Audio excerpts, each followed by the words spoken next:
EAJak eta PSek ituna sinatu dute gaur, Iñigo Urkullu lehendakariaren esanetan, garai berri bat ireki dezaken eta irekiko duen itun kultural berria. Hitzarmenak irekita jarraitzen duela azpimarratu du lehendakariak. Gaur ez da itxi hitzarmen bat. Gaur ireki egin da hitzarmen bide berri bat. Hitzarmen hau irekita dago eta irekita jarraituko du.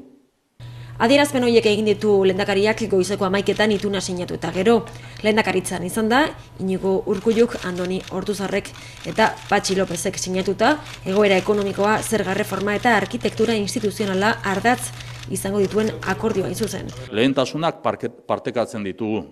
Gizarte ongizatearen eredua eutsi eta enplegua sortzeko ekonomiaren suspertze neurriak hartu.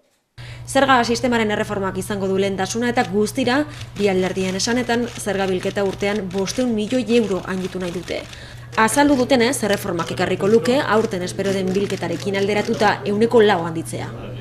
2014-2016 eperako 1.500 milioi gehiago biltzea aurreikusi dute.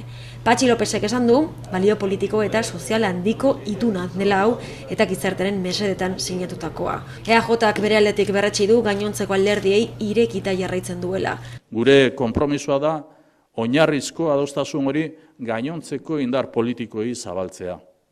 Ortuzarren hitzetan, zenbat eta gehiago izan, orduan eta handiagoa izango da ekonomiaren suspertzeari emango zaion bultzada.